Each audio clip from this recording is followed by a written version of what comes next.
Hi, everybody. Thanks for coming. I'm David Gersten, the Director of Arts, Letters, and Numbers, and I want to welcome you all to today's conversation with Ren Weschler and Ken Gonzalez-Day.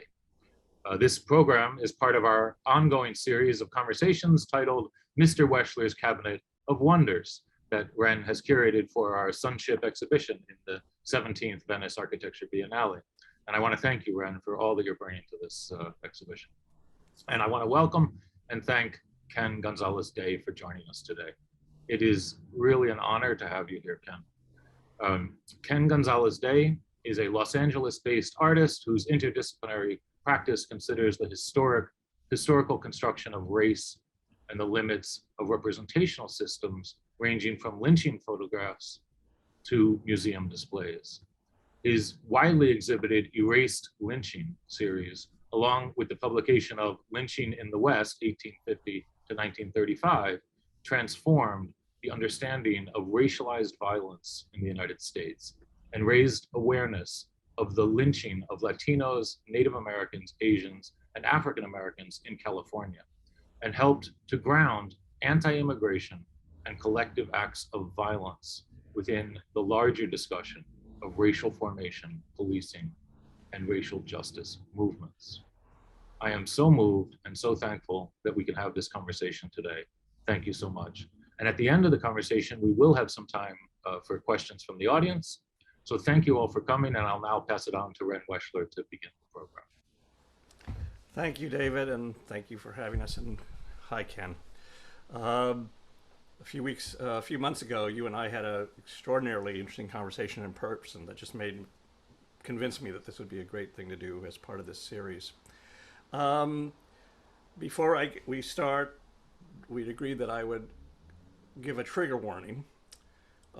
This is obviously the topic of lynching and the representation of lynching are quite fraught, and although we will have a very few actual photographs of lynchings themselves, and in part our whole discussion is whether or not one should look at those photographs or how they should be put in context.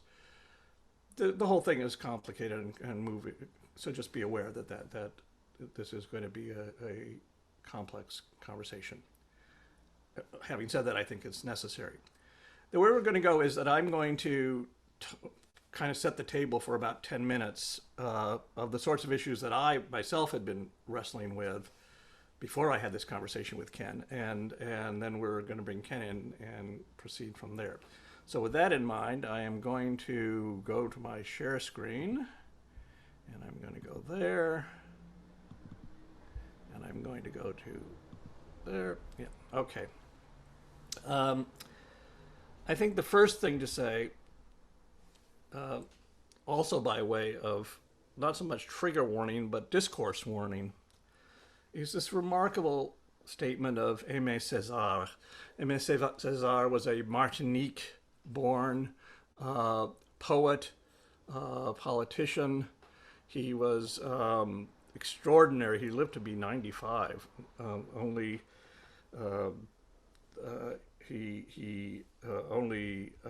was born in 1913 and died in 2008. And at one point he said, "Most of all, beware, even in thought, of assuming the sterile attitude of the spectator. For life is not a spectacle. A sea of grief is not a proscenium. And a man who wails is not a dancing bear." And yet, one of the things that's complicated about the whole issue of lynching is that it always was intended as a spectacle, and particularly as a demonstration, as a teaching, but it was experienced as a spectacle. There is a remarkable book that I often look at called Lynching and Spectacle by Amy Louise Wood, and she centers on that whole aspect of things. I'm now going to actually show, just for a few, 10 or 15 seconds, a few particular lynchings, because to point out that these things were staged as public events and to almost look like theater set pieces, as became clear with the famous book Without Sanctuary that came out in the year 2000, which was put together by James Allen, and is just filled with photographs that are extraordinarily unsettling and so forth. I'm just going to look at a few now, so avert your eyes if that is how you feel. But the point I'm trying to make here is that that often lynchings were, or the aftermath were set up as spectacles, and the bodies were left as a warning, as a teaching. And then conversely, in the case of Emmett Till, the horrible, horrible case of the 14-year-old boy who was lynched, and Chicago boy who was in Mississippi, his body was brought back up to Chicago where he came from, and his mother made a point of having it be an open casket. She herself making it into a spectacle working in the other direction. Let me just, we'll come to Ed in a second, but the point I wanted to make here, though, is that the spectacular aspect of lynching worked both ways as a horrifying, terrifying warning, but also it very much contributed to the way that lynch victims in the Christian culture, on the one hand of the whites, but also of the blacks, were seen as of a piece with Jesus and the crucifixion. And so a whole part of the black church coming into being, it has to do with turning that spectacle around. Anyway, but this leads to a whole discourse that's been happening more and more in recent years about how one should represent if you're an artist, what is permissible and so forth. My own involvement in this particular issue has been having to do with Ed Kienholz, who I did an oral history of back in 1975. I spent a week with him, and that was shortly after he had created his own tableau. Kienholz, famously in those days, made tableaus. He was a Idaho-born artist, Washington State-born artist who comes down to L.A. He makes initially creches, profane creches, and then an entire room that is a bordello named Roxy's. He deals with state mental hospitals. He has all sorts of things. The one behind him on the right here is Barney's Beanery, which he does all these. He does plaster molds of people, and then in this case affixes timepieces to them.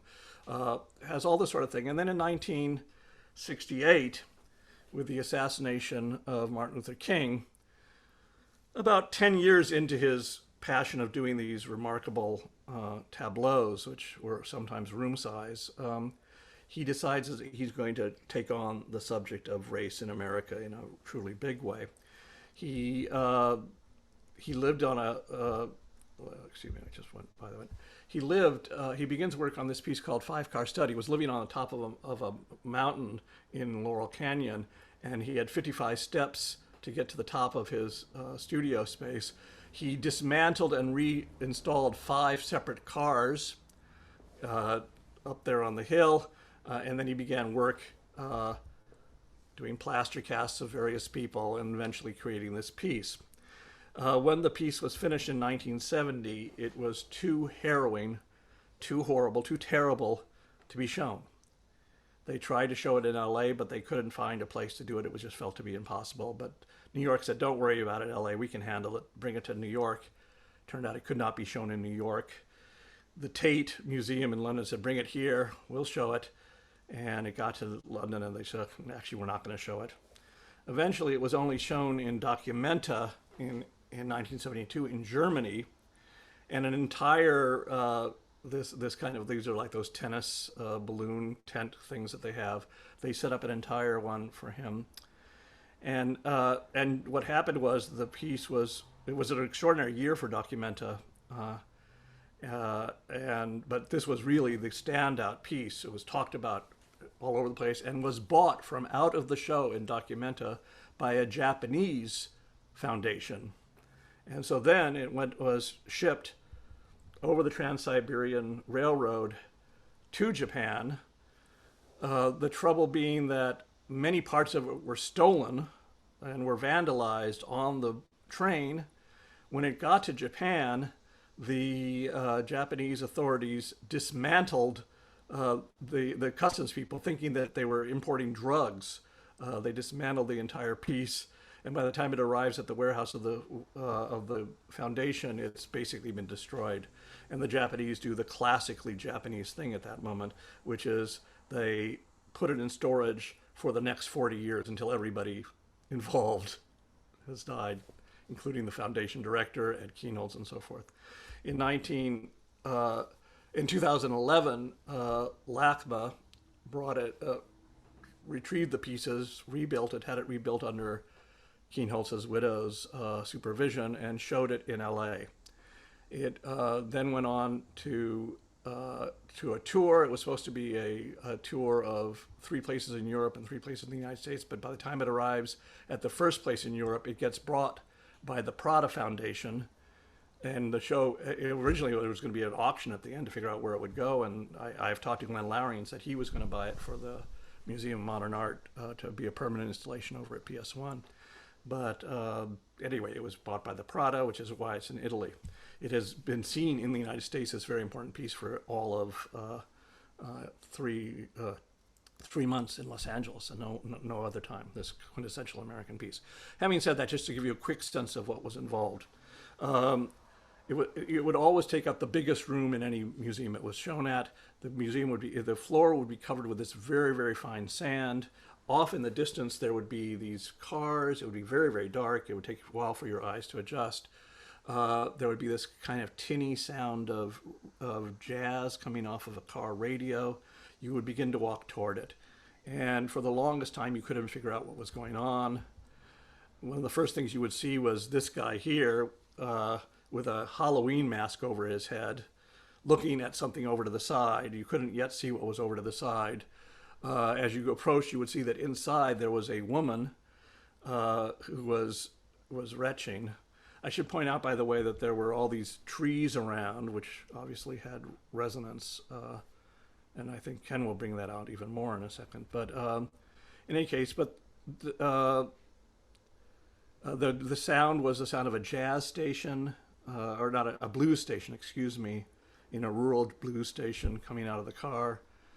And you begin to piece that something happened, that there was a guy, well, you don't know quite yet, and you begin to piece, but you begin to notice that there's all these people surrounding this fellow on the ground. They are pulling his legs.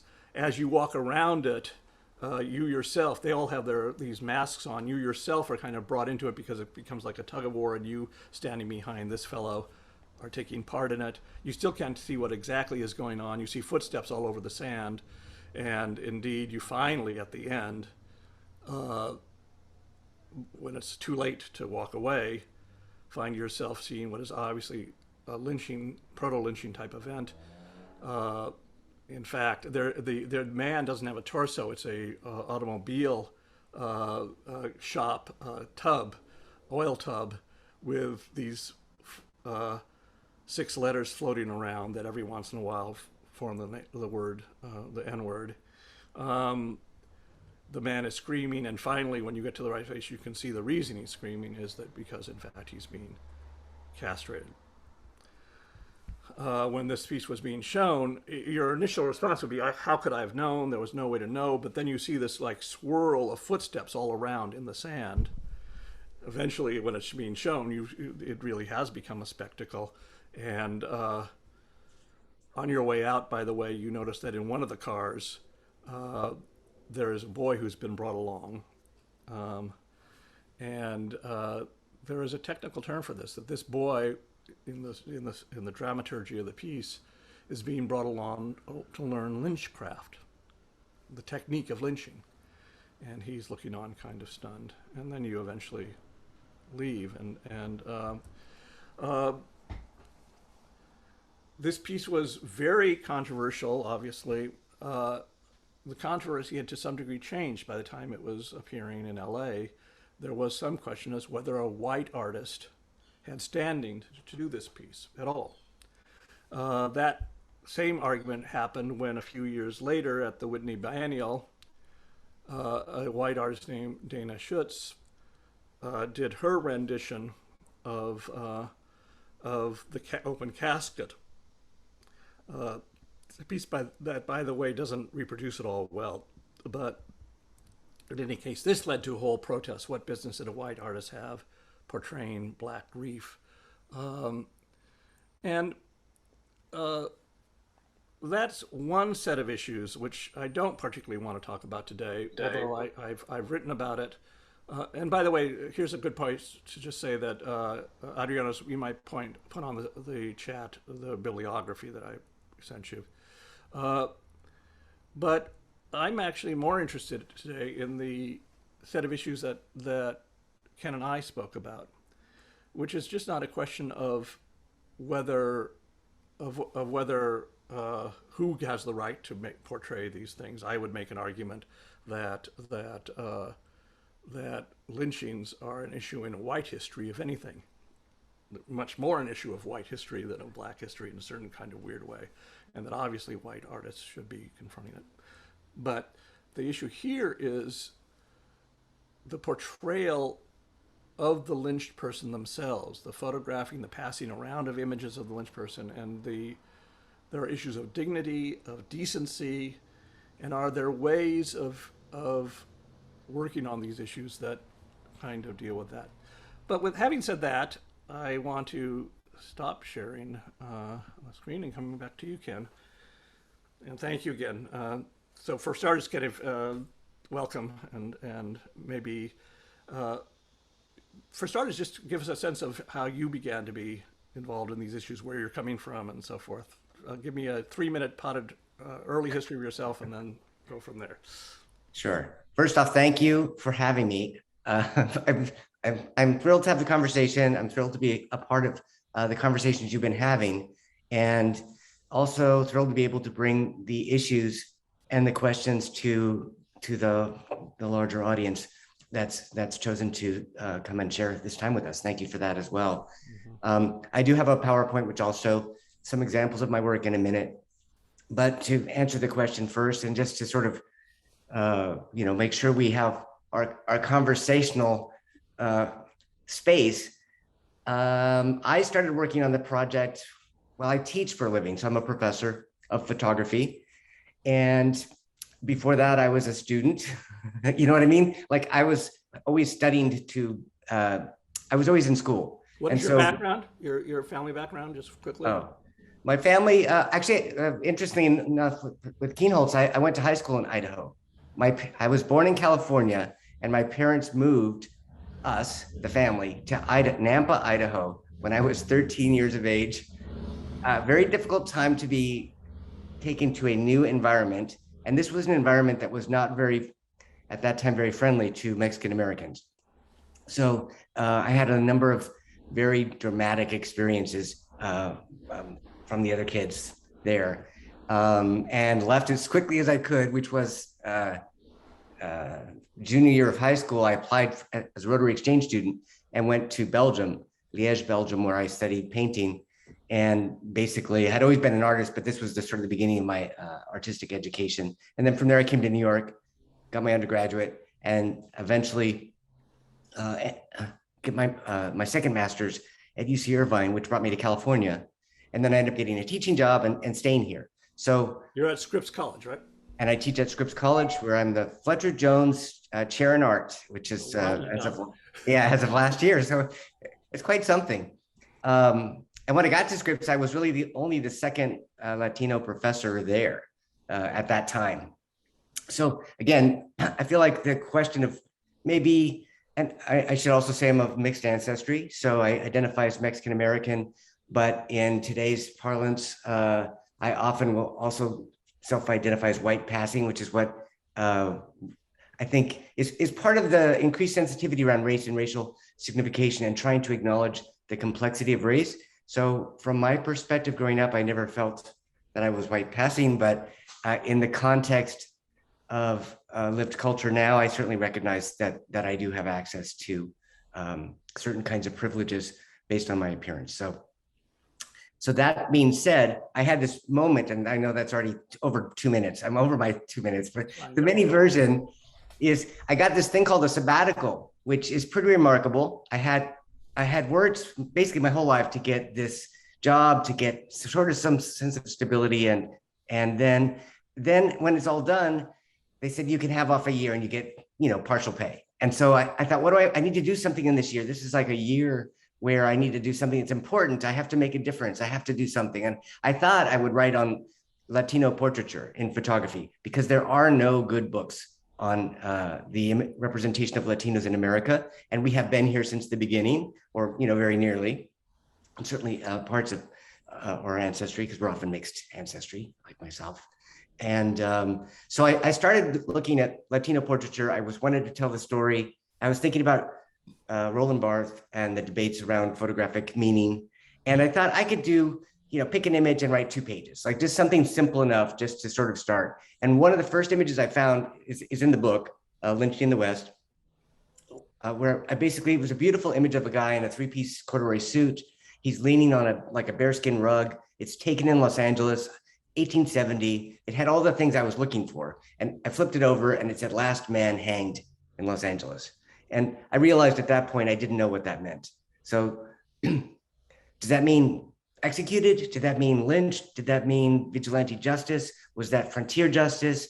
I really realized I had no clue at all what that meant. So that's sort of how it started. Meanwhile, TikTok, I kept researching and researching. My sabbatical year came and went. The book did not get finished. I end up giving up on my portraiture idea because I kept finding these cases of lynchings of Latinos. Again, nobody ever had told me about that. And at the end of the sabbatical, like month 10, just when I'm starting to plan my courses again, that I realized, make the personal decision that the project has to shift and it's going to be on the history of lynching, in spite of as difficult and as much as I really didn't want to do that, it became something I had to do.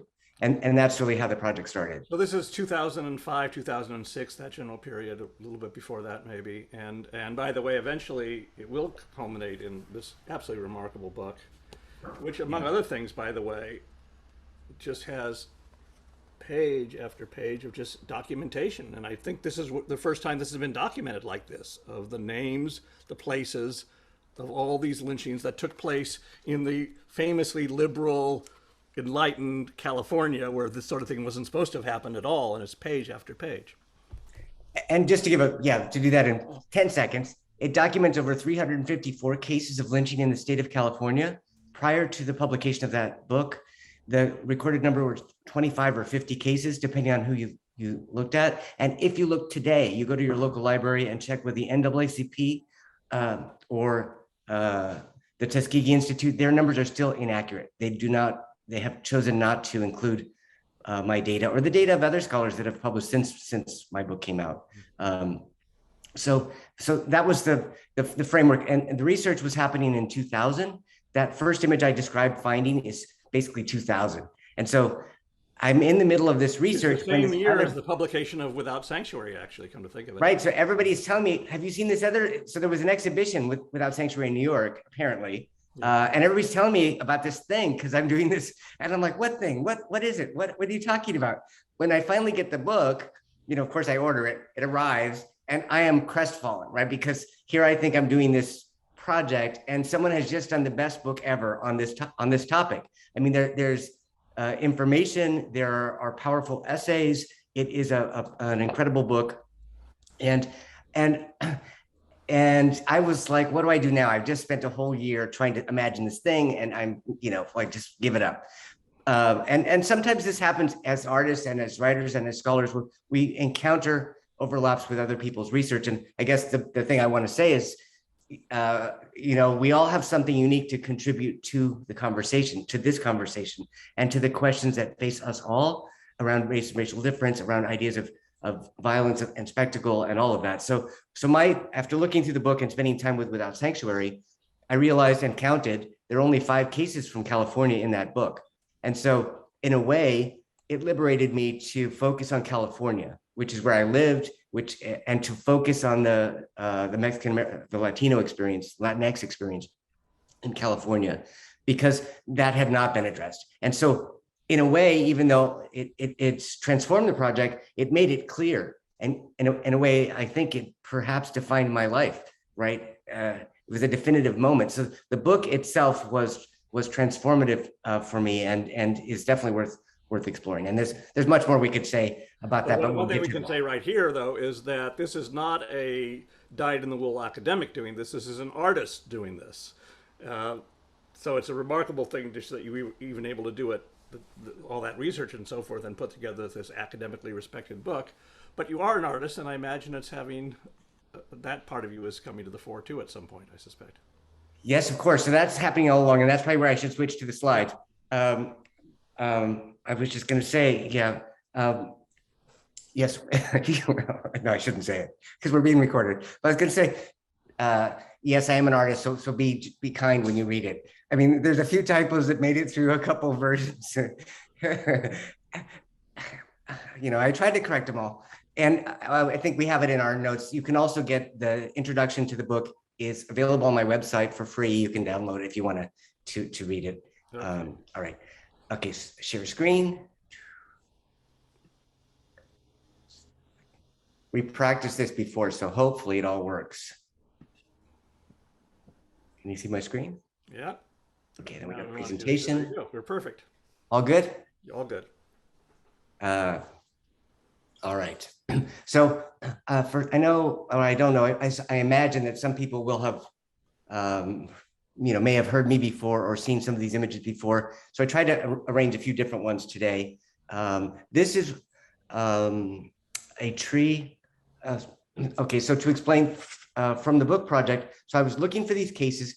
There was nowhere for me to look. There's no book in the library I could go check out. I had to do the research and find each individual case, which took me years of my life reading microfilm and microfiche in the deep, dark dungeons of state archives around the state of California. And again, I could talk more about that, but it was a very long process. And along the way, I, at some point, was reading a very gruesome image of the killing of a Mexican American in California. And I'm in Sacramento, basically in the state archives, in a basement, in the dark, reading this thing that was very traumatic for me. And I thought, this location is not that far away. I'm just going to leave this place right now. I'm going to get in my car and I'm a photographer. So I had my camera with me anyway. I'm going to get in the car and I'm going to look for this place. And that's what I did. And basically when I got back home from that trip, I went on eBay. I bought an 8x10 Deerdorf camera, the old wooden ones that would have been used by Ansel Adams and Weston to create this image of a pastoral California, this sort of, empty land ready to be conquered. And from my perspective, what I saw was a land filled with ghosts, with the dead, with histories that have been untold and erased. So that's where the trees began. I was doing research all over the state at archives, looking for old newspapers, looking for information and traveling about. This is one of the trees that's believed to have been an actual tree. It's a sort of it's a much longer story that I can go on forever, which I won't, but I will just tell you that this tree, you can see it sort of strapped, held together. It was originally across the street and they moved it at some point because there's a little motel on that side of the street, or so it goes. So one of the challenges for the project was, how does one deal with a history that has been erased and is continually being erased and is almost impossible to make visible to most Americans, even in this day, even after writing a book, even after making images, even after doing everything a human being could do for the past 20 years, nearly, that still, how does one make a difference? What does art matter? Why do it? So those were some of the questions that I was thinking about. So I create this image. So I started driving around looking for sites. It doesn't mean that I found sites. It's called Searching for California Hang Trees. And it's worth mentioning, at least for the moment, it's not a documentary project. It's a performative project in which my body traveled to all these places in real time over years and stood at these sites, whether they were the actual site or not, whether it was across the street or this spot, and contemplated the cases, contemplated the victims, contemplated the families and the communities and the impact of these histories on others and on myself. So some of them, like this one, are, in many cases, they did not record where they lynched Mexican Americans and Mexicans, Latinx individuals. They didn't care. They just killed them and went on their way. And this might be an obstacle for a historian who would have to stop, right? They can't get the research, and maybe I'm just going to throw them a bone and say, maybe it's not their fault that the history didn't get recorded, but I have other skills that historians don't have. As an artist, I have the ability to create, right? I can make a work. So this work is about looking for a history. It's about an individual who lived in real time on this thing called a planet and cared with my body, right? And carried my body through these spaces and created a record that allows others to share some aspect of my experience. The California native oak was a favorite of the lynch mobs. The California native oak is an indigenous species and therefore very susceptible to diseases. And so many of them die off. This image, what you don't see in this image is that all those flowers around the base of the tree need sprinklers, and those sprinklers will over time kill this tree. They're not meant to be watered on a daily basis or twice daily. And so there's all kinds of ways in which the history is being erased, not all intentional, but that's how erasure works, right? And some of them are like this one, about 100 yards from the road, is certainly the road was there 100 years ago. Is that the tree? Is that the location? You know, there might have been another tree at the top of the hill. For me, this one is so much in the Ansel Adams mode, you know, these gorgeous spaces, which I think anybody now watching this who takes these drives is going to have that sense of looking at these trees and going, good God, what could have happened here, or what was happening short of that, and so forth. Yeah, so very quickly, what makes it, how do we know that it's art? How do we know that it's different than an Ansel Adams? One way is the title. About 100 yards from the road, basically all the titles are taken from the research. So from newspaper articles of the day by authors responding to the different cases. And that for anybody that's deeply into the scholarship, they can eventually go through my archive and find all my notes, of which there are boxes, and some of which has already been scanned and available at the Claremont colleges where I teach. So this would have been along the path as they chase these banditos down. At the beginning of the idea of the Mexican as a criminal, something our last president was very popular and really rose to, you know, power based on the dead brown bodies that were trampled along the US border and still are, put in cages and as such. So I think part of the project is about how does erasure keep happening even so many years later? And again, with none but the omnipresent stars to witness. And for me, this one opened up just the idea that I don't know where precisely, right? But this land is a land that is full of ghosts, a land in which others had lived. And I should also say that the project documents all races. So I'm emphasizing the Mexican American experience because that was my departure point. But I also documented the lynching of Native Americans, African Americans. There's one Belgian, there's 3 French, a number of Australians. So I tracked everybody. So the full case list includes all individuals. But of that entire. It's worth saying, by the way, here that this isn't a case of Latinos who happen to be in the United States. This is a case of the United States that invaded what was Mexican territory. Up until 1848, basically, this was part of Mexico, or large parts of it were, and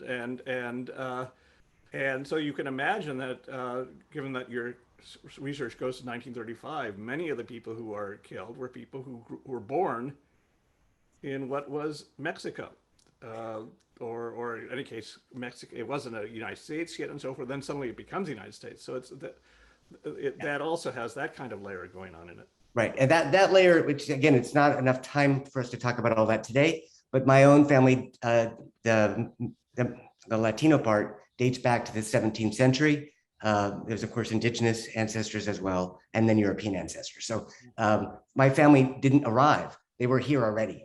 When America arrived, they arrived on us, right? At least for that section of my family, which was from New Mexico. Right.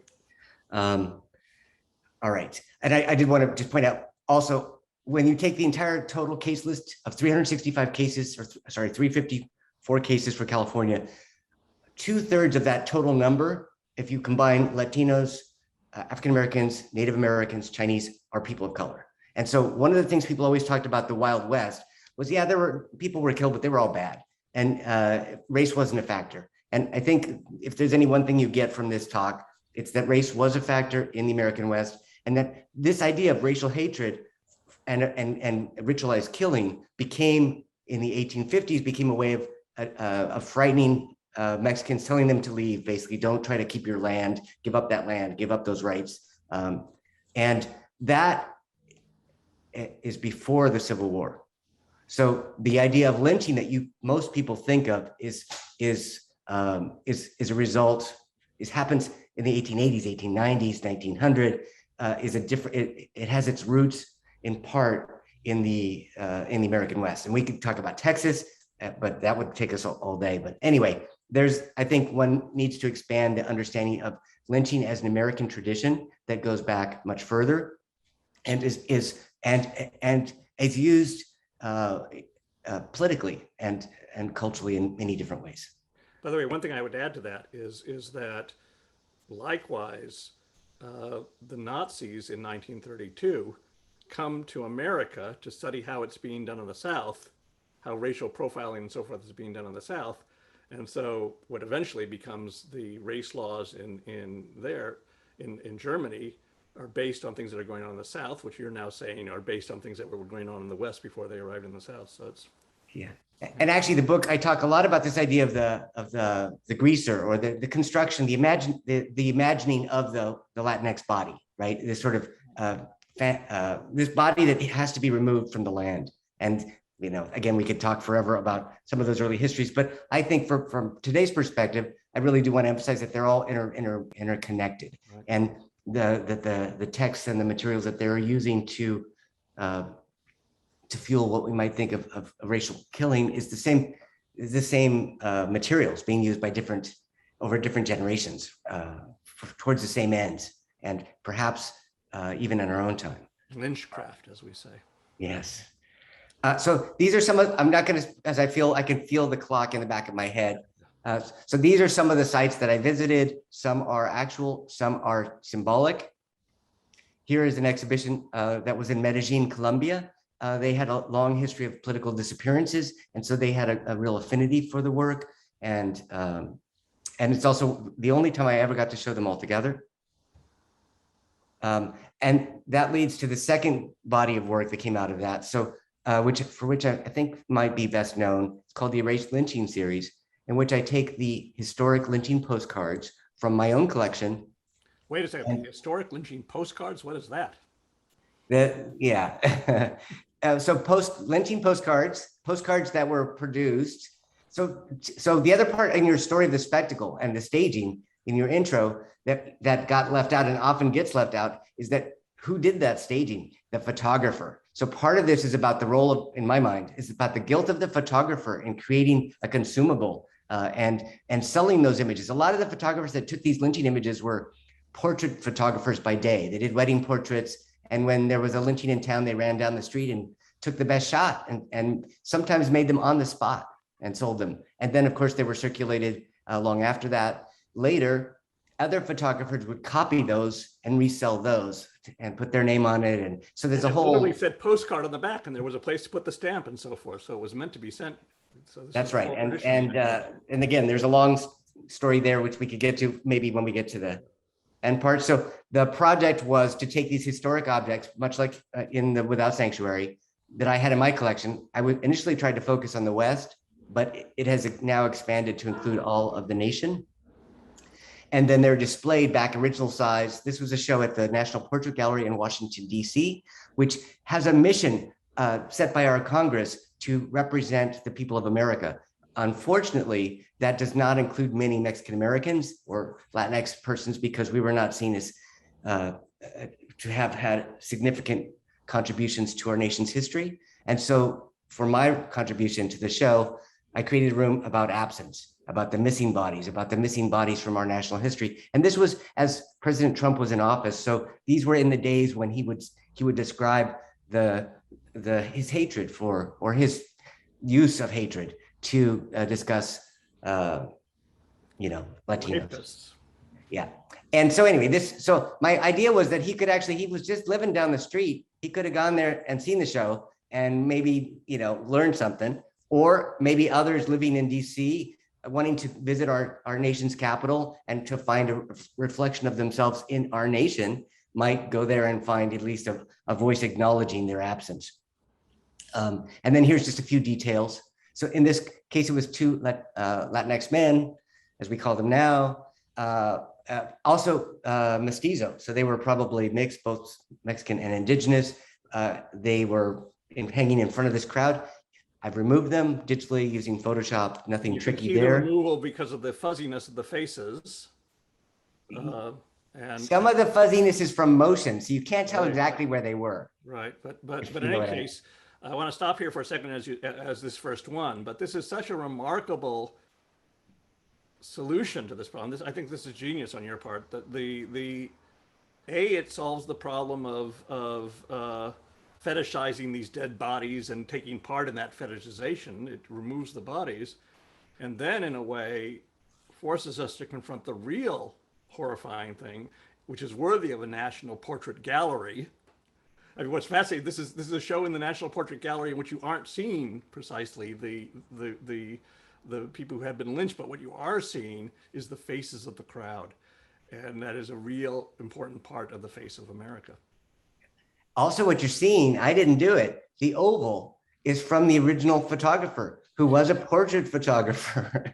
So it literally is the first portrait here we have of Latinx bodies in America is of them hanging. And otherwise, why would you take a picture of them? So the other thing you see, which you wouldn't see if the bodies were there, is you see the photographer is what they're looking at. They're not looking at the bodies. They're looking at the photographer. They're looking at you. Yeah.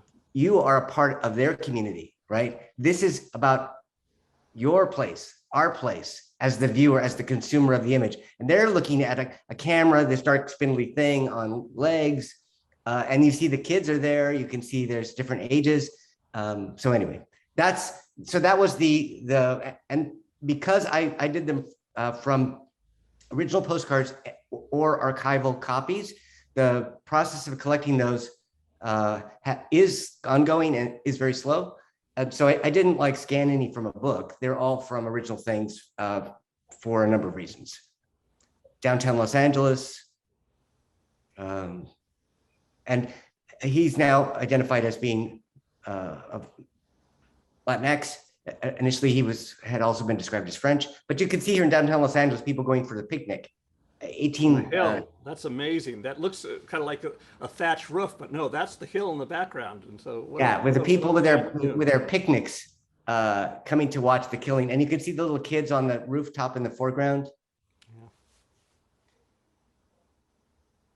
And this one is from sorry, I don't have the date there. Probably 1915 to 1919 along the U.S.-Mexico border. You can see their U.S. soldiers by their uniforms, which date roughly, to that period. And they've hanged a disguised bandit, as it were, from a tree. I've removed the rope and the body. And you can see they're smiling in the background. You can see their pride in posing for the camera with the body in their hand. He's not just holding his arms up like that. He's holding the weight of a person they've just killed and are quite proud of. It's like the fish picture. All right, and let me just keep going.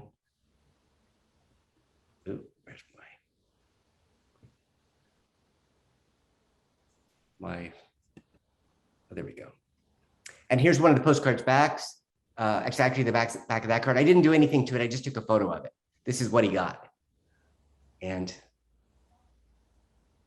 they're presented in the grid. So there'll be a grid of images. This was the last lynching. It's actually a triple lynching. It's the one on the book cover. I've left just you can see a bit of the clothing that's been pulled off and a bit of the rope wrapped around the bottom of the tree. In the background, on my screen, I see our heads on top of it, but in the background, there's a tombstone.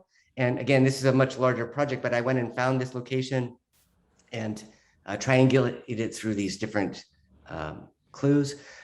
Here's two Italians that were lynched in Florida. And I thought it just worth noting that, of course, even the question about race and ethnicity, when Italians would have been seen as different, right, and marked as such, and just the way that the people are sort of standing about.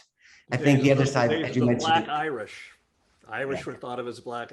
This again is part of the history of whiteness, which is very important. But right, and I think, yeah, for me, the other part that it makes visible is that the project is about the seeing whiteness, seeing the social construct that made these events possible, which I think does come across when you have a chance to see the crowd, to look at the crowd, to think about the dynamics, to imagine yourself there, as it were, wherever you might have been. This is another one from California. This was 4 men, one of whom was actually a Mexican national. And so the Mexican government sued and actually won a case against the US government. The US government did never pay, but they did lose. And so I've just left. And the other part of it is the nighttime photography versus daytime photography and the use of the flash, which again, I could talk about maybe if we have time at the end. Here's one more. I had to put Texas in just because of current events. So the bodies have been removed in the foreground, and the Rangers were pretty notorious at hunting down, not just lynching, but really hunting down Mexicans of all ages, women and children, and killing them brutally. This is what we do with these people down here, is written on the back. And we could also talk about the stamps on the postcard to help us to date them. And many times there, you weren't allowed to, at one point, you were not allowed to send images of depicting violence in the mail. So you would put it in an envelope. And then the Wonder Gaze is a composite made of several images from a double lynching in San Jose, California. And this has been displayed a number of different times and different ways. I will just show you, here's a detail of, you can see that there's a couple in the foreground. This was 2 white guys who had kidnapped another wealthy white guy. And this was around the period of the Limburg kidnapping, where people wanted to send a strong message to kidnappers that this was unacceptable. And so that's why it's such a public and brutal killing. And so we could think about who's marked by difference. It doesn't always have to just be race. There's also a history of lynching of Jews in America. Again, there's not a lot of images of that. There's certainly, and again, many of the same issues apply. This was when shown in Paris at the Palais de Tokyo. It was 20 feet tall by 60 feet wide. And in this particular case, we're spending a moment on, I inserted it into the corner of a room so that if you're familiar with your photo history at all, you might know that there's an argument that from Roland Barthes and others that it's all the photographer's fault, right? The agency is all with the photographer who created the image and made us look at it. Optically, we had no choice once our eye sees it. In this particular case, you have a choice. You can choose to turn your head and look at the full image because it's 3-dimensional, or you can choose not to. And so the responsibility of this image is shared by both me and by the viewer. And I think that was an important move on my side. I would also argue that, photography is not a flat 2-dimensional thing. Photography is, as I often say in talks, is just very skinny sculpture, because it has a back. And actually the back is what transforms it. If you think of a Edward Weston photograph, what makes it worth money is the signature on the back. Otherwise, you could print it out from your screen. So to imagine photography as 2-dimensional is to imagine the world as 2-dimensional. It's a misreading based on other people's ideas. And then to round out that project, this was then presented as a billboard as a part of the For Freedom's 50 States Initiative in 2018, part of a national effort to get people to use art to get people to vote. So we had the midterm elections, and there was a real sense that everyone needed to get out and do what they could. And this is a chance where artists were given a billboard. Does art matter? Does it make a difference? I'm not sure that I can answer that, but I was very happy to give it a try. And so I took my image and I added words. I heard former President Obama give at a dinner where he said, democracies can fail. And he said this to, it's not an intimate dinner, it was like 3,000 people or something. But I had never imagined that democracy could fail in America. It never had occurred to me.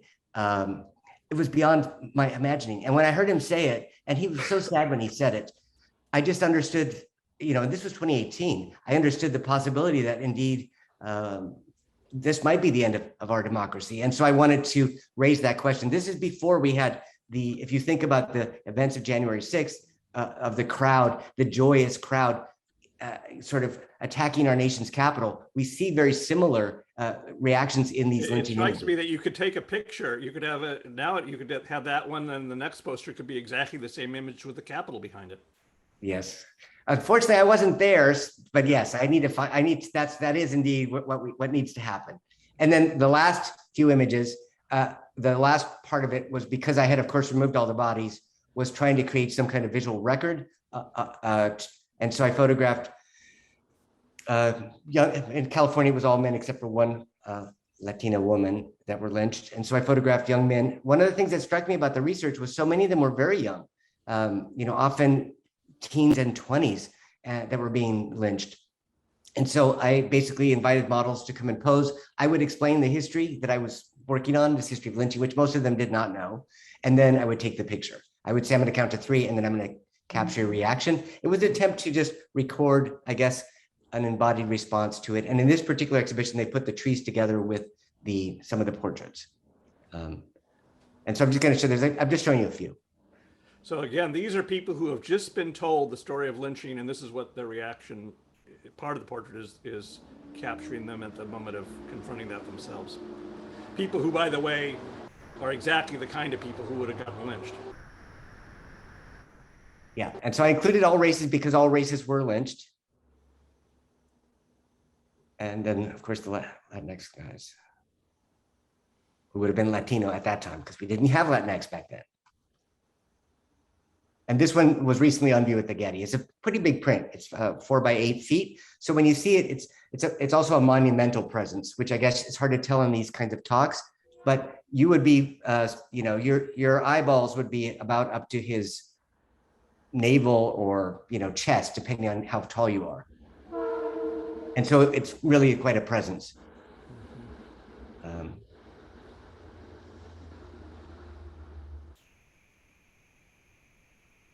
And I think that's the last one. Stop share. How's that? Are you okay? Not too much time? That's perfectly good. We're exactly on schedule. Before I want to show a few more pictures in a moment, but I guess it's such a powerful body of work, but in the context of part of what we're talking about today is the respect that is owed the lynched victim. And you've been talking about erasure as a metaphor for what happened to Latinos and so forth, but to what extent was it also that you felt that the lynch victim is owed their piece, and one doesn't that it becomes, I guess the word would be prurient, the prurient issue, the prurient quality of the gaze at looking at somebody who's been lynched, and whether that is to be avoided. Is that part of what you're doing? It's a great question. The project started because also there was a lot of, some may not remember it, but there was a lot of anti-immigration rhetoric under the Bush administration. And there was this basically change in laws which made it illegal to cross the border. So at that time, there were actual vigilantes in the 2006, 2005 that were shooting Mexicans crossing the border. They would walk for days across the desert, survive it, and then get at the other end and be shot by some family sitting in their front yard, just waiting. And there were thousands of these vigilantes all across the US. There were hundreds of organizations that were volunteering and lining up, and they were going to get them. They called themselves vigilantes proudly. Yeah. They were part of that. So that was where the project started. I'm like, wrestling with all these, but instead of doing a project specifically about them, because I did not want to celebrate them, I wanted to do a look at the history of it. And so they're still there. You can Google it. You can find the images of them from last week, hunting down Mexicans along the border and South Americans and others trying to immigrate from the Americas. because it's not just from Mexico, of course, but that's where it started. And the other part was, as I think I slightly mentioned, that there were some, living in Idaho, some rather traumatic moments. And part of it was also thinking about, well, why do people treat me the way they do sometimes? And trying to understand just as a person, where did this come from? I can't be my fault. I can't be that bad of a person, because sometimes it felt like it was me growing up. It was my fault. And when all of that anti-immigration stuff started happening, they're shooting people. And I wanted to, as an artist, I wanted to make work about I guess I wanted to process it. That's what I wanted to survive. I wanted to be able to have a life as a person and not always have to question myself, doubt myself, which I still do. I don't know that it helped me, but you know what I mean? So that's where it started, was from a place of trying to see art and art has been for me, life-saving. I don't know how else to say it. It's something that's given me a voice. So no matter what I might say here or however I might mess up, I would also say I'm just a representative of my work. The work is really the thing that I've made, and the work speaks for me. And wait, what about the language of photography, shooting photographs, Yeah. and capturing the image and so forth? All of it, it's all predatory. I mean, I always tell my students, I teach photography. So part of it is I'm training them to use all of these skills, right? To skew a story, to tell a story from their perspective. That's what I'm asking them to do, as all photographers should. So there's the question that you began with, the question of representation. Are we allowed to represent these histories? The other question you could throw in there is it all about my privilege? The individual artist, why does the individual artist get to decide what they want to do? These are questions that we have coming up all over the place. The Danish Schultz was a great example. It was both celebrated and reviled, and became the Danish Schultz painting. The Danish Schultz, I'm sorry. Yeah. Right. Yeah. At the Whitney was I live in California, but from what I heard, and I was able to see it, this question of who's allowed to speak and what are you allowed to speak on is and remains an issue. Likewise, as someone of mixed ancestry, am I even allowed to speak to it? So, I mean, the questions have changed over the years since I started the project, and the responses have changed. And as we know from photography is a field upon which we can project. It's silent. It is an image. It is perhaps a skinny sculpture, but all the language we add to it is our own. And so our questions of agency, our notions of selfhood, our ideas of even communicating with each other are all based on other factors that are outside of the image. And so this idea of agency or authorship, if you want to put it that way, is the artist the last holdout of this notion of a sort of privileged authorship, privileged space? And if so, should that be interrogated? Because ultimately, right, so it goes all kinds of places. But I do try to, in teaching, I try to raise these questions for the students so that they think about responsibly about the images they produce. And, I guess, stop there. Let me show a few other images because to add to the story. So I'm going to go back to my share screen. And I realize that I have to, let's see, I'm sharing it, but I'm now going to rush through all the pictures that you show just to give people a sense of a refresher. A refresher course. Some really amazing pictures we've been looking at, by the way, folks. Yeah.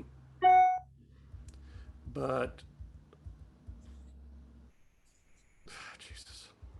Just yours are coming up. Yeah, I know. I'm aware of that. I'm just keep on stopping to look at these. These are so amazing. Yeah. Yeah. And if there's questions, anything I forgot to mention, please feel free. Yeah, we're going to be talking about this in a second.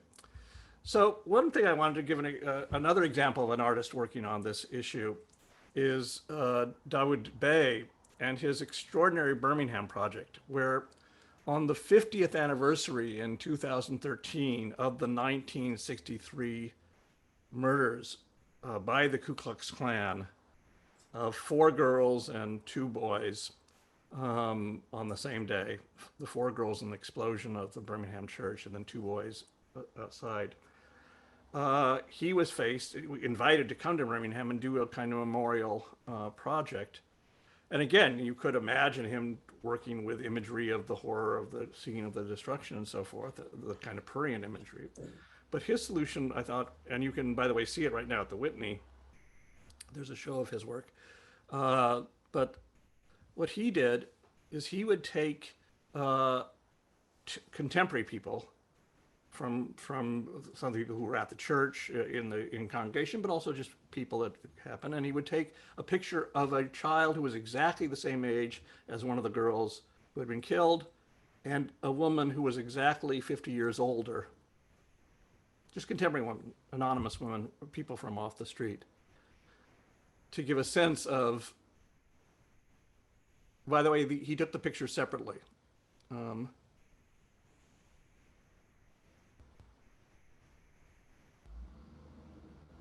But this remarkable sense of what was lost, and also doing it not with corpses but with live people. I think that's an extraordinary move on his part. A little bit of what you were doing too with the photographs of the men. And another, I just want to talk quickly about this remarkable National Memorial for Peace and Justice in Montgomery. This is Brian Stevenson's group, the Equal Justice Initiative in Montgomery, Alabama, which was worth remembering, was the original capital of the Confederacy when the Confederacy was launched.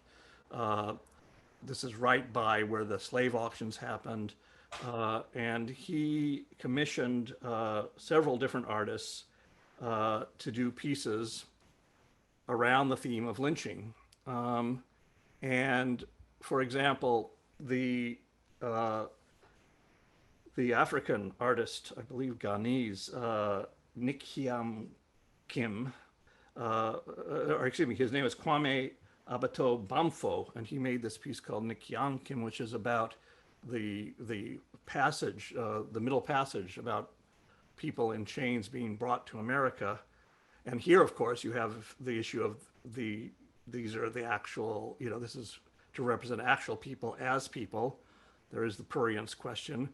Over to the side, you see this remarkable thing of this little girl looking up at one of them. Likewise, Hank Willis Thomas did this remarkable piece called Raise Up. This is partly in the Black Lives Matter movement, people with their hands up, don't kill us, and you can see how it becomes activated by people, groups who bring their hands up and, and cast their shadows on the piece. But the main body of work was there was a competition for how to deal with what we want to do here, which is a memorial to the thousands and thousands of people who had been lynched. And the winning entry was designed by the Massachusetts Design Group, a collaborative. And it's just remarkable. And so for starters, they are lined up by state to give you a sense of how many counties and so forth these things happened in by different states on the outside. But then there's a way to get into the place itself, and they are put up plinths that are kind of horizontal. They start out, as you see at the top, that you are with them, you're at the same height as them. But then as you begin to go into the room, you are underneath them, and they are hanging from those bars, those circular tubes. This is steel, and each one represents a county. The county, you can read the county's name, and then on the side, you can see, if you look to the right, the names and the dates of people who were killed.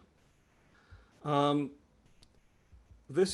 seems to me there's several well springs for this incredible achievement here, but it's worth looking back, for example, at the memorial that was built at the Majdanek concentration camp, which was just outside Lublin. These concentration camps were not often in the countryside. Dachau was just outside Munich. In this case, it's just outside the town of Lublin. And right after the war, they built this incredibly weighty, look at the size of the little people on the upper right-hand side next to this huge, almost atomic mushroom cloud, the weight of history. But the way you approached it was going down, down, down. You can see the people at the bottom, and these jutting, scary, rocks facing you. And then you got to the top and you were at the place overlooking where Majdanek had actually been. Likewise, of course, the Vietnam Memorial, which again has this phenomenon of going down into the ground. There too, there was great controversy as whether there should be a figurative element, whether there should be a sculpture. And in fact, I think it was the solution was, yes, there will be one off to the side. And it is quite haunting when you see these guys on patrol coming upon this strange apparition in the distance. And of course, the most immediate precursor to the Montgomery thing was Peter Eisenman's memorial to the murdered Jews of Europe in the middle of Berlin. And again, it has this phenomenon where you start that they are at your feet, kind of, these plinths, and then you begin to go down, and before you know it, you're in this surrounded by looking up at the tops of these things. Completely abstract. And all these, by the way, again, being ways of doing this without having physical representations of murdered Jews in this case. But to me, this is incredible. In some ways, this is the most powerful of these sorts of things I've ever seen because of the way these are hanging above you. And the word hanging being of the point. You are walking in a forest of hanging plinths. And yet the response, the hushed response, comes back to this issue of spectacle because I once saw a documentary in which, in the early days, they were interviewing a black person who was visiting this in the first days, and he was saying, "Look at them; they are being resurrected as we speak." So it's not just that they're hanging there, but they are rising.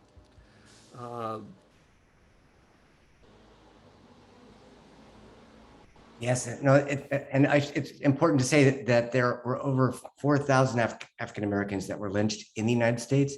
Yeah. And the number of Latinos is only like 500 that we have recorded. So it's really not meant to be about any kind of equivalent. Yeah. And we're not doing a genocide Olympics here. Yeah. No, but I just wanted to emphasize that the number of cases involved and really that this work around lynching was the work that inspired my work, right? And so Without Sanctuary and other projects that were going on at that time, there were a number of other books that came out. So I think it's an important and powerful project.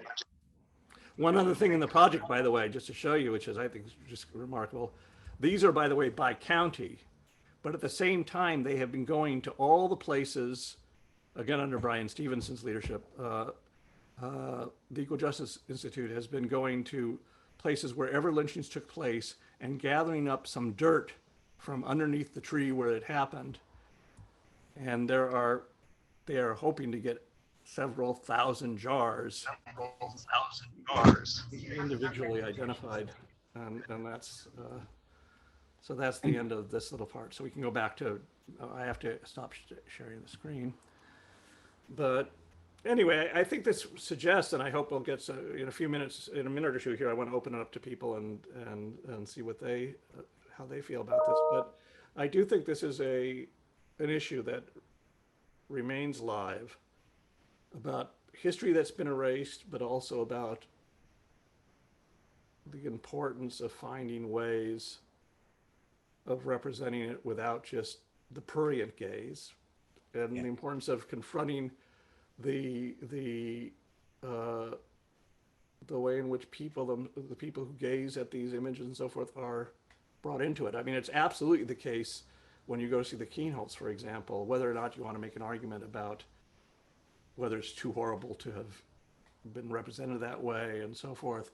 One of the things that's interesting about the Kienholz, by the way, is that the head of the black man who is screaming is twice as large as the heads of the whites all around, which I think is a definite reference to the image of Emmett Till that was very much at the very beginning of Kienholz's career. He had seen that in the newspaper, and that, bloated head was in his mind when he did that. But the thing that's really amazing when you were going to the Kienholz piece is that again, that moment where you say, this can't be happening, what's going on, how could I have known? And you see that there's this virtual tornado of footsteps all around. Of course you knew, this is America, knew this. you know. And then, by the way, when I failed to mention that when you walked out, he had done something to the dirt, to that powder, such that 2 hours later you looked at your shoes and they were covered with the powder, and you tried to get them off, and it was really hard to get that powder off your shoes. So all these sorts of issues are in play here, and Uh, I saw the Kienholz when it was here in LA. So, yeah. and I photographed it also as part of another project How looking did you at, feel about it when you saw it? yeah, I ended up taking, I photographed. So I took pictures of the dirt.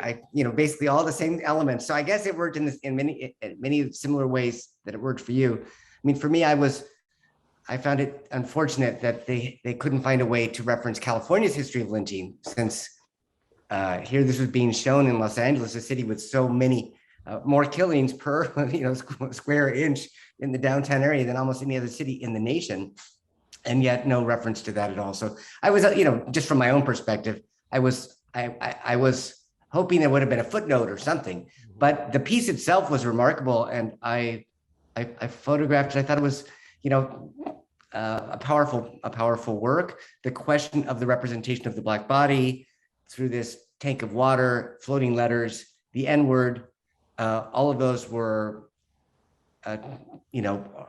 complicated issues that were outside my ken, as it were. I was really, and in your face. They were conspicuously in your face.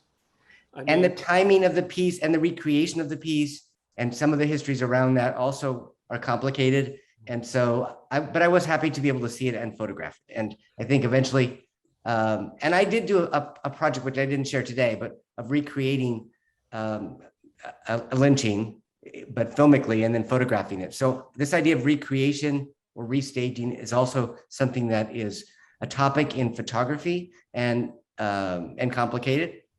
And I did want to just add one last thing. So for Los Angeles, one of the things that I did do, so I created a walking tour. It's on my website if anybody ever comes to LA, where you can walk to the different lynching sites in downtown Los Angeles. The city, though I've asked many times, has made no markers. There's one marker that was privately funded for the Chinese massacre of 1871. That's on the tour, but other locations are not marked, so that you walk to the site. I have it near the train station because a lot of my students take the train, so they can do a field trip and basically walk to these sites. And there's nothing to see. There's no markers. There's no trees. There's just sidewalk. But part of it for me is allowing people a chance to go to stand on the site, to take the journey, to look for the sites, even if they're not exactly, to the inch. But that there's a kind of invisible memorial that people can participate in. And a lot of school groups do go, because they write me and tell me of high school kids and grade school kids. It's a way of acknowledging our own history here, which again is not acknowledged anywhere else by anybody. Coming back, by the way, very quickly, Kienholz, it's amazing that indeed the only time it has been shown in America was in LA. It's never been shown at the High Museum in Atlanta, although it was going to be shown before it was kidnapped by the Prada Foundation in Milan. It was going to be shown, and an ideal place for it would have been Crystal Bridges. In Arkansas would have been a great place to have it as a permanent fixture there. It's never been shown there. And if you think about the three places where it was that were amenable to it, it was Germany, Italy, and Japan. The Axis powers, who, there's a kind of weird thing going on there, by the way, is, we did all these horrible things, but look at what Americans do, and so. That's right. It's strange. Well, what do you think of it now after all this time and having had a chance to? I still think it's a very, very powerful piece, but it belongs in the United States, and it's a kind of an art world catastrophe that is not here, and it didn't have to turn out that way. It's too bad, but I think it would have raised all those issues, and by the way, the piece is called 5-Car Stud. And so there are 5 cars in it, but it's also a reference to 5-Car Stud, the wager. And there's, and the bluff, all those kinds of things are going on in it. And it is very much a game of witness being played with Americans who walk into it. And it doesn't mean the same thing for Italians or to Japanese or Germans. But having said that, so anyway, I by the way have a whole lecture on it, which is on that bibliography, which is, by the way, it's interesting. I gave it at the New School, and the person who introduced it was Maya Wiley, the person who ran for mayor. But anyway, but in this whole discourse, what I think of it is, I think I want to talk to you about it. That's what I think about it. I think that the issues that you raised really raised things for me. But anyway, why don't we go back, David? Do you want to join us? And you've been watching the chat. Maybe there have been questions showing up. Maybe you have some questions. So Yes. No, I mean, first of all, Ken, I don't even know what to say. Thank you so much. Really. And I mean for today, but I mean for your life's work. I think it is just a stunning expression of what's possible. Well, again, thank you so much for having me. It really is an honor. No, it's I was completely captured by and moved by your work, and also by you and by your precision and courage and depth in sharing your life. You know, I mean, when you were saying I wanted to be a person, I wanted to have a life, and that became a life of art making. I mean, to me, there's a real lesson for all of us that you know, the capacity of art making, the capacity of the creative imagination to resist and to repel violence, and to resist the kind of you know, in this case, I mean, incredible violence of white supremacy, and when we think about that, the hegemony of that, the kind of ubiquitous hegemony of how that moves through and just destroys so much life. And your traumas, or you know, when you describe this idea that, you know, there's that old expression of pain that is not transformed is transmitted. And I was just the entire time thinking about your incredible capacity to transform. That's a great point. As someone who teaches, I can tell you that, you know, like many of the students are struggling with how to deal with, think of the COVID. I mean, I have students who are now in class in person. Their first time, they've been in Zoom for the past year and a half. So even learning how to express themselves, learning to think about how to be an artist, or how to take their ideas and transform them into something, is something that is as real and is present for students, maybe more than ever before, from what I can tell. At least it feels that way. And so I think the other thing that maybe is always useful to say is we don't want to oversimplify the conversation around whiteness, around violence, around hegemonic systems, because we are all still a part of that. You know what I mean? Like, there are systems around us that are still functioning, and we are still in those systems. So I guess what I've learned is the art might help for that day, but then it still didn't, it's not a Band-Aid. It's not gonna fix, or may not fix anything, or not fix anything quickly. And so this idea of I guess thinking about art as part of a healing process, or thinking about us as communities, as a culture, how do we value art today? You know, you see the extremes of the art fairs and the, you know, record prices, and what kind of work gets celebrated. Sometimes it's not the most critically engaged. And all of that is, I guess, the spectacle of the art world. But there's the other side of the art making, the looking at art, the personal experience that people have of when one is moved or not moved, or, you know, what art does for us. That still, I think, a little bit escapes words. And maybe that's what's good about it, you know, that there's always a little something left that we can't quite pin down. Well, you know, one other thought that brought up for me, you know, I think part of the real power and depth of what you're doing is when you said photography as a skinny sculpture. You know, meaning photography, and certainly in the work you're sharing, is both, you know, it can be violent and it can repel violence, right? And I think that double condition is something that you're wrestling with quite, you know, intensely. And I think that's becoming increasingly important in our lives. I mean, just in the last 20 years, you know, the massive flood of photography Instagram and its 50 cousins, or Zoom is in itself as a form of skinny a sculpture, and wrestling with the potential of it to both be violent, shooting photos, as Ren said, but also to transform violence, which I think your work is one of the strongest expressions I've ever seen of the ability to do that. Well, thank you. I was also thinking in terms of this convening around architecture and space. When Ren first invited me, I thought, well, how do I fit into this context? But then after I thought about it, I was thinking about, for example, the walking tour is very much about reclaiming a physical space. And I was also thinking about photography as architecture, in the sense that, as Ren was describing, walking through that Equal Justice Initiative monument of going down and going up, and then seeing it, of course, what we're seeing are the photographs of it. So it's very much staged for the camera. The experience is meant to be represented. And then we could think of the staging in the way, if you think of the lynching as an architectural rendering, right? A photograph of an architectural space, stage, theater, those are metaphors we're used to, but thinking of it as a built space, right?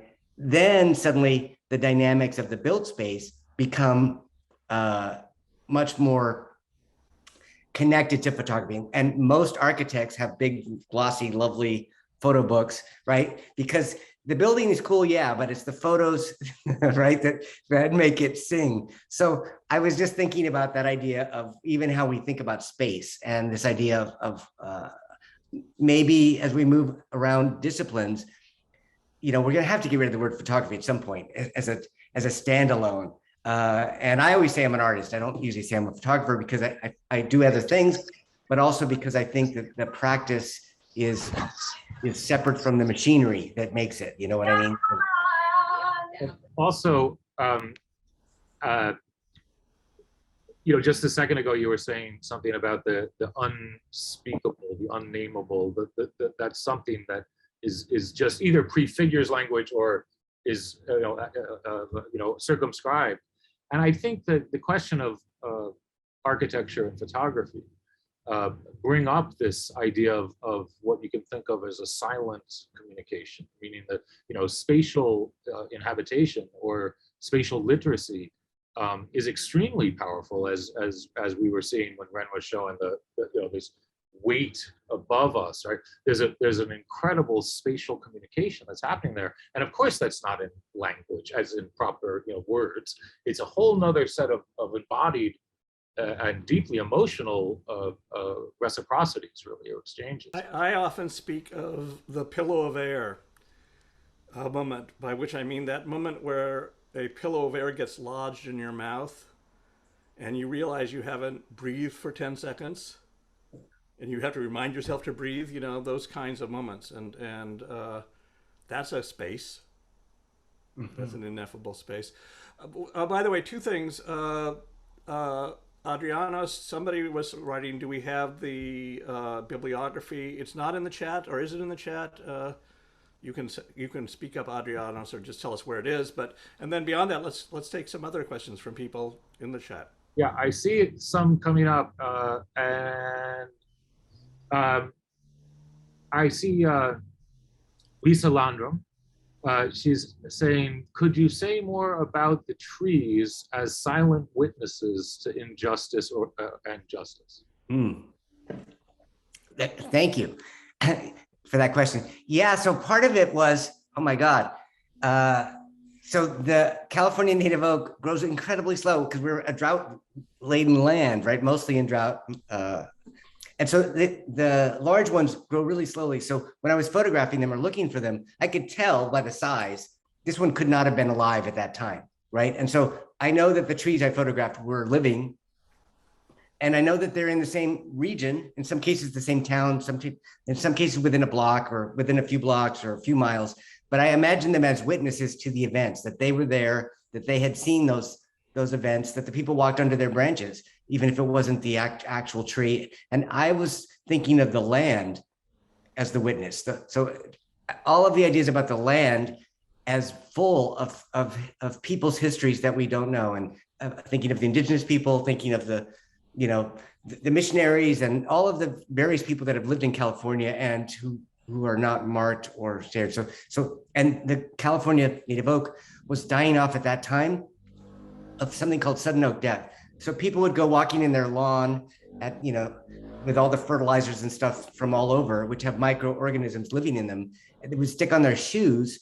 They go to hike and appreciate the woods, and then they'd kill off half the forest because the plants can't defend themselves against the microorganisms on their tennis shoes or their dogs or whatever. So there was also a way in which they were dying before my very eyes, and I wanted to photograph some of the trees before they were gone. And so that one crumbling away, it's gone.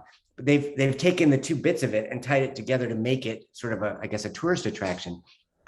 So I was thinking about the witness. I was thinking about the native oak. There are over 90 different species, and it's a whole long story. But yes, thinking about the plant as witness, and then standing there, even if I wasn't on that location, for me, it didn't matter. I was just standing there.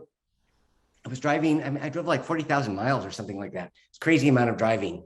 And a lot of days I didn't take anything, but basically if I did, then I would stand there and I don't know. I don't want to get too romantic about it, but yeah, I felt there was a spiritual component, I suppose. A few things, by the way, that I would add to it, by the way, is the way in which a tree has a trunk and has arms, branches, which are both, it is like a human presence, but it is also like a representation of genealogy and the family lines and all that stuff. The thicket of all those associations are in your images. I should mention, by the way, that for those of you who've been following several of these, a few weeks ago we were talking with Rhoda Rosen, who was working on homelessness, houselessness now. But as a teacher at the Art Institute, of Chicago, I believe, or it might have been at the University of Illinois, Chicago, she did a show, which is how I first heard about your work, Ken. She did a show of trees in political art. And it turns out that it's very often, there's a whole range. And if you look up Rhoda, R-H-O-D-A, Rosen, R-O-S-E-N, trees, I forget the name, but it was the show was at the gallery of the University of Illinois in Chicago. She has a whole range of these things, of which Ken was one. There's an amazing artist who, for example, right on the edge of the whole discourse about in Palestine about olive trees, they get chopped down and get replaced by pine trees. Remember, we were all giving money because it was a desert and we needed to have pine trees. So there's these whole pine groves that we as kids back in the 50s and 60s and 70s were paid to help forest the desert, which in fact had wiped out all these olive trees. And then there was an artist, an Israeli artist who right on the edge of the West Bank border took a dead olive tree, I think, and in a roundabout, a traffic roundabout, and spent the day or two bandaging the tree, just bandaging the tree, all the leaves and so forth. Then, of course, goes back to Israel and gets arrested and so forth, this kind of thing. But anyway, so there's a whole tradition of that.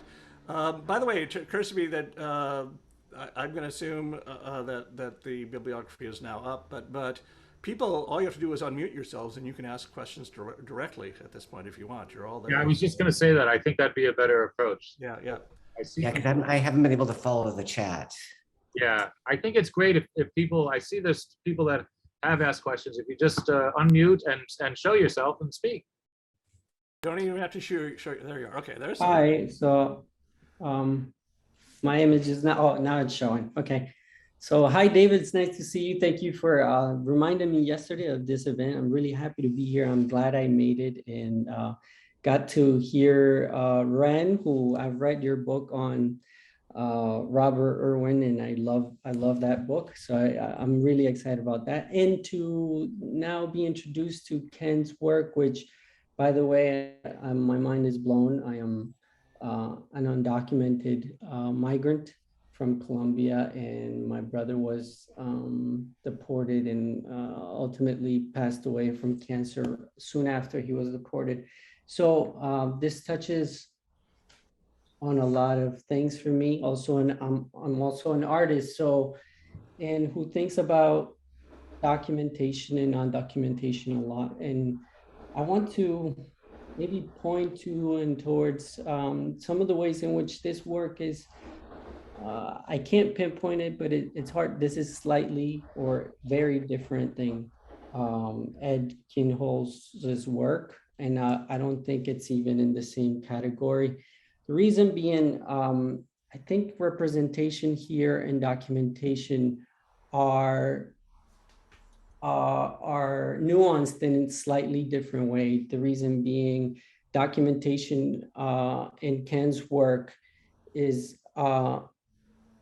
buttressed by representation. I mean, the way in which he is creating a representation, an image by means of erasure.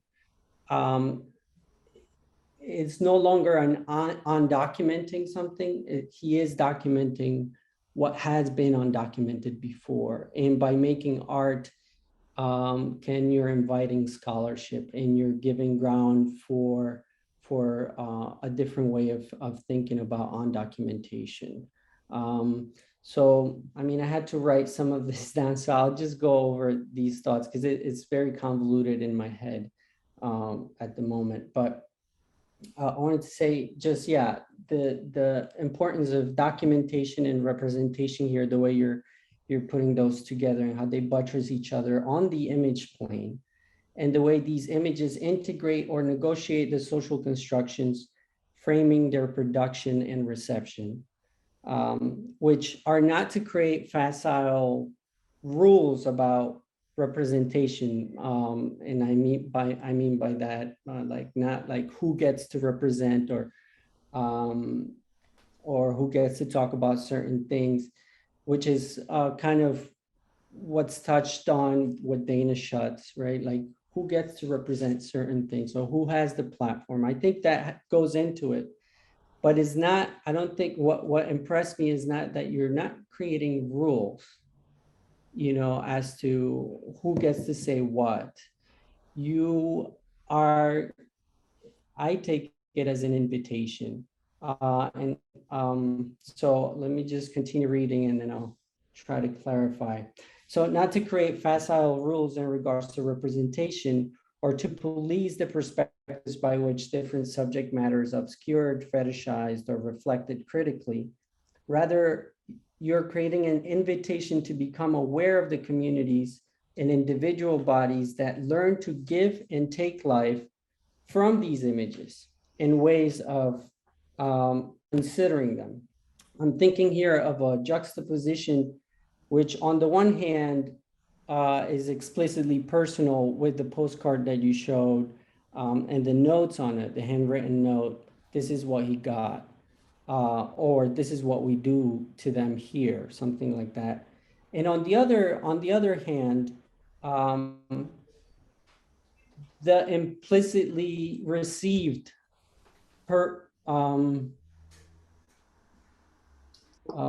personal gesture that you had from reading an account of someone's lynching to then going to look for that,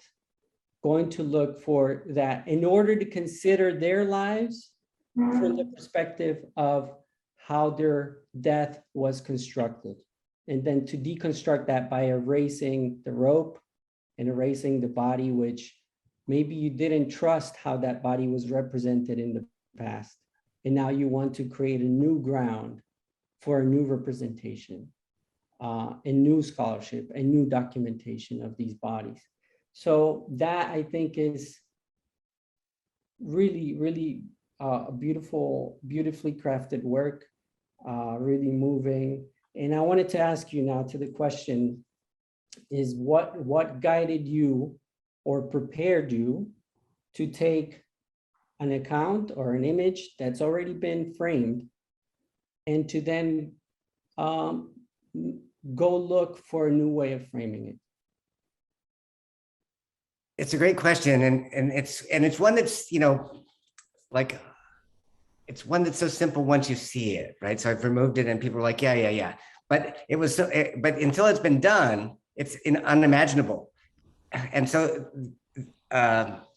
it's hard to explain exactly, but I think for me that there's a performative element or an experiential element to the work. So part of what I started as a painter, and then I did installation work, meaning that, you build a whole space, you walk in the space, and the effect is the cumulative effect, not just the painted thing or the thing you stuck on the wall, but all the things together make the event. And so for me, the postcard was then reproduced back at the postcard size, so you could stand and look at it.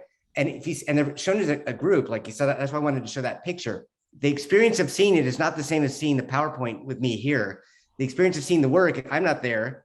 You walk into a room, there's a bunch of small postcards. Maybe you don't even walk over. You're not interested in photo. You're not interested in small things. You went over to the next big giant room, whatever. So part of it is that the option all viewers have, whether to engage or not with your work. I would say most people don't engage, with very deeply with work. We know from tons of museum studies, people walk by at 6.2 seconds or whatever per artwork, even for the Mona Lisa. So anyway, part of it is thinking about how do I get someone to, and let me just add also, all of the history of all the cases I uncovered had been known at one time. I didn't create history, I just found history. So I'm like, okay, nobody cares. Nobody cares where you hang your Mexican. They just don't care. And history tells us that from the past until, very recently. And so I can't do anything. There's nothing I can do that can beat what a historian can do or a scholar can do or whatever. All I can do is what I can do. And so I wanted to create something that would create a space that you would stand in front of, you'd enter the space. And as an artist, you don't get to pick. I'm usually told, you get 5 feet of wall? You get 4 feet of wall, you get 3 feet of wall. What can I do in that space that will invite the viewer to explore what I've been exploring? And so that's why the presentation was important. They're framed in a frame, floated as a 3-dimensional object in almost like a display box or something. And then when you stand in front of them all, some have people, some don't, some have trees, some don't. But as you're standing there, I think you begin to piece the connections from these images. And even though no one has told you, maybe you don't read labels, maybe, whatever. Eventually, my intent was that the experience of seeing the work would invite you in to then fill the space. So for me, the absence is not a removal. It's not an emptiness. The absence is a presence, is an invitation to see the absence. And I think that's the part a lot of people miss, or maybe I don't always articulate properly, that how does one make art about, what is my art about? Is it photography? No, I didn't take the picture. I mean, okay, I took the trees and I took other ones, but where is the artistic practice? And so the practice is about constructing something new, like a sculptor makes a thing, right? This is about constructing a space that in this case is a conceptual space called absence. And this absence is going to be an invitation in which you can find yourself, you can fill that space. So I guess it's an invitation. It also allowed people, and so to answer your question, when I remember starting doing this work, I would share the images with the bodies, in lectures and stuff, and people couldn't look away. They had to leave the room. They couldn't be there. They couldn't be a part of the conversation. I couldn't talk to them because they couldn't be in the room with me with that kind of imagery. And part of it was then to create a way in which I could have a further conversation, a sustainable conversation that could lead to human change. If people don't change, maybe not in my lifetime, but if people don't ever change, then we're going to be repeating all these things forever. So, so this absence will stand after I'm gone, right? As a thing that people come back to, even if, we have a Mexican president, or whatever, but I mean, even if the world changes dramatically from what we have now, it stands in. And so that's also why I did extend, I do represent African-Americans, Jews, Latinos, Asians, all are included in the project overall. When it started, I was very focused on, the Latinx body, but the history of lynching is not the history of lynching without the history of African-Americans. And so I was torn on that as well, that question of what can I represent? And so the project, that's what for me, it's that the series, there's 60 altogether so far. to see them all would be to have a space that's open for many different kinds of dialogues and many different points of entry. Does that answer the question? It felt long, but yeah. A few things I'd like to, Mauricio, and particularly in your case, I wish I had it. I don't want to get up and go get these things, but one is that there was a show, and you might want to write this down, the North Dakota Museum of Art. Laurel Reuter is the director there, R-E-U-T-E-R, and 15 years ago, she did a show called The Disappeared, which was one of the great, great shows of the year. It eventually came to the Museo del Barrio, and the New York Times says, what the hell is some curator from North Dakota doing, coming up with this idea? But what it was is she did Latin American artists and how they coped, how they have been dealing with the disappeared from the Dirty Wars. She had 15 artists. The thing that she would go down every year when it was really impossibly hot in North Dakota, she would go down to Latin America, to New Country, and just see work. And the genius of the show was not what she included, but what she didn't include. I mean, she must have seen 100 artists, but she included 15 of the great kinds of works dealing with precisely people who disappeared. And it's an incredible show, an amazing catalog. You really want to find it. I'm sure you can find online the references to it. Another thing, by the way, it just occurred to me. I wish I had it. I could show it to you, but I'll try to figure out a way to get it to you. Right around the time you were doing what you were doing, Ken, there was an artist named Kathy Grove who worked as in fashion magazines, airbrushing the pimples and the wrinkles off of the models and so forth. And at night, she just went home and continued airbrushing. And she took all these great masterworks of Western patriarchal art and airbrushed out all the women. It had a similar sort of effect. You had a chair that Matisse had a nude on, and the woman wasn't there. You had Thomas Hart Benton's nude, and it was just and it was a very effective kind of raised all sorts of issues. I hope we can have a little time to do a few more people. Are there any other people? I see Bear, Warburton there. Yeah.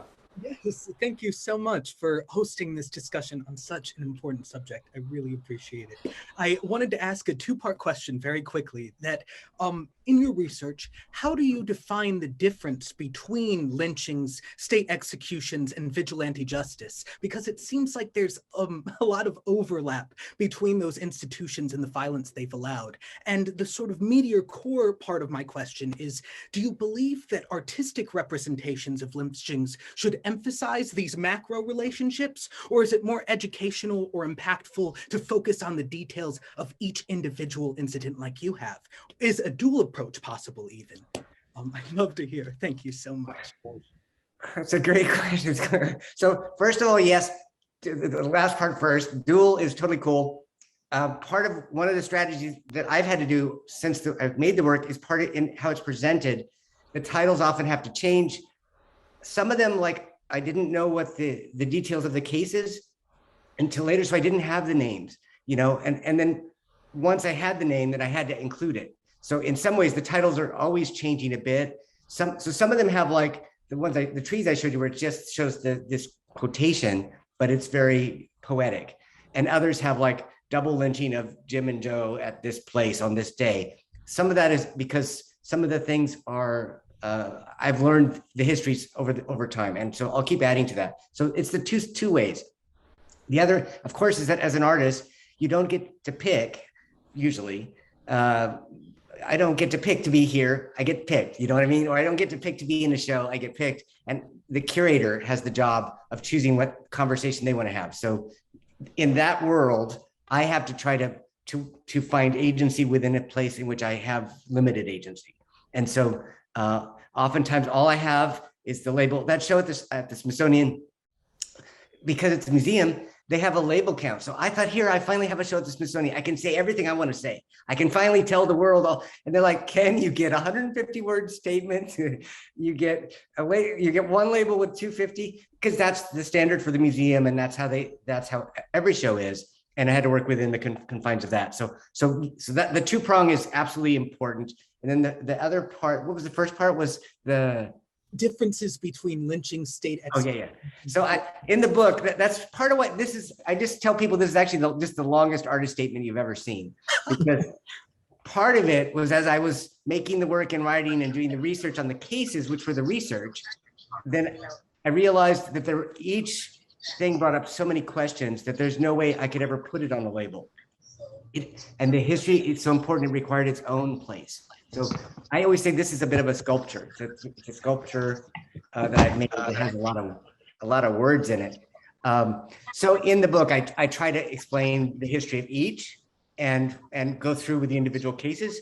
In the case of the walking tour in downtown LA, there's 36 sites. 8 of them were legal executions and 8 of them were lynchings. How do I distinguish that? If they were held in a court, if they had a jury trial, if they were, basically they had due process. California had a Supreme Court on day 1 of statehood. That's part of creating the state. You have to plan for that. So we had a legal system. Okay, in the first few years, sure, maybe it wasn't very good. So maybe we'll discount some of those. But by 1860, 1870, 1880, 1900, 1910, 1920, 1930. Okay. And then what I write in the book, the term vigilante is used to mask racialized killing. So basically a lot of times they would pull people out of the jail. They had a trial, they didn't like the outcome. They yank them out of jail and then go hang them because they didn't think they should get life. They wanted them to get death and things like that. So some of it, and there were a whole bunch of different cases. In some cases it was so horrible, like the double lynching I showed, the kidnappers, they were in jail. They weren't like running loose. They were scheduled for trial. The community didn't care. And they said, this crime is so bad. We want to have this action now. So I spelled those all out. I tried to cite it. The kangaroo court and some of these other terms are a little fuzzy, but the shorthand is that we have basically, and actually in California, the majority of the cases happen when they're being held in jail. So then the most deadly location to be is in a prison cell. That's where the vast majority of lynchings come from, not from people running loose. The ones running loose, taken from a tree, or they stab somebody in the community. Okay, those are unclear and we don't know for sure, but we know they didn't take place in a court of law. And so there's no transcript. And in the book, I go through and I actually look at a transcript of a man who's executed legally, but he's denied his rights in all kinds of ways, as we see in the transcript. So I tried to stick. There's also a million cases where you could actually just shoot somebody. You could shoot a Mexican and you'd be fine, like in a court of law. So I tried to stick to the ritual of the lynching where they chose to take a rope. In the case of Native Americans, there are over 40 cases I document. Again, you could just shoot them. They gave bounties on Native Americans in California, and you could shoot as many as you want, and you got a little bit of money for it. There was no need to hang them. It takes a lot of extra work.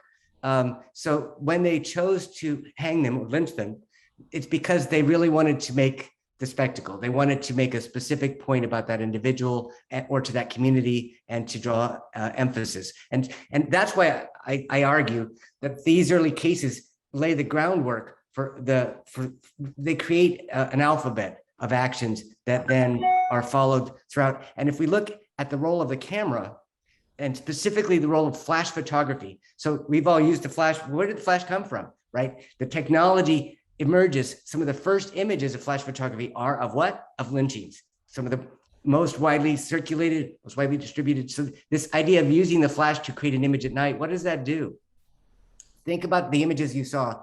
The majority of early images of lynching took place during the day, because to take a photograph at night is hard. You have to be very, very skilled to get that photo. So just wait till the morning. They'll still be there. Get the picture. Perfect. What's different in the nighttime shot? The flash goes off in a split second. It freezes this. I'm alive, frozen, right? Captured. If I have been lynched and I'm hanging from a tree or from whatever, I might still have a pulse. The average body can have a pulse up to 20 minutes. And so in the case of the majority, or we'll just say many lynchings of taking place at night with a flash, there is, medically speaking, the possibility that the individual is not yet dead. And that notion of a living death, a death that will never end. You hate this person so much, they never get to die. No peace for them ever. That is the power of photography, the guilt of photography and of the photographer for figuring out. It's the dark magic that makes that holds this history together and actually builds this history. And then when you look at the images from 1880 to 1890, and then we see the increase in the lynching of African Americans, suddenly 90, 100, right? The numbers are going up because of what? The ability to reproduce photographic images in newspapers after 1900. So what I'm suggesting is that this early history was sort of a prototype history, and that America was still learning how to define its racism. It's still learning to articulate it in a way visually, to find a visual language for it. When I give a full lecture, I read this quote from an 1854 newspaper before there ever was a lynching photograph that describes the wonder gaze of these two bodies hanging for all time to decompose, right? And what they're describing is this desire, a racial hatred so deep that their desire is to make it perpetual. And there was no way to make that violence perpetual in the physical world. Photography made that possible for the first time. And so we see those first images, they're trying, right? 1870, 1880, the first images of lynching are in the West. And I have in Minnesota and other places, Montana, sorry. And then photography, and then the studio guys, and then the lighting, and then the flash evolves. Some of the early ones are torches. So anyway, there's a whole lecture I could do on the lighting. But did that answer the question? Yes, thank you so much. The one thing I would add, by the way, is, and again, I've got all these books over here, but I don't want to get up and go get them. I want to see them. But I urge all of you, you can, right after we're finished, and we'll be finished in a few minutes here, I think. But there's a Polish poet named Zbigniew Herbert, Herbert. ZB, it's a big deal. And he has a poem called Mr. Cogito on the Need for Precision. His alter ego was a guy named Mr. Cogito, and he's talking about the aftermath of World War II, when people are saying, God, there's so many, this is the question of mass versus individual. There's so many of them, how can we deal with all of them, and so forth. It's an amazing poem. But if I think I remember the key passage at one point. He says just one second, somebody's at the door, but let me keep going. About such things we must not be wrong even by a single one. We are, after all, the guardians of our neighbors. Ignorance about those who have disappeared undermines the reality of the world. Ignorance about those who have disappeared undermines the reality of the world, since you must not be wrong even by a single one. So anyway, I'm going to run over and figure out what's at the door, but we probably are wrapping up. I'll be right back. Yeah, I was just going to say, Ken, do you think we have time for one last question, if we have one out there? Sure. Does anybody else want to ask a last question before we wrap up?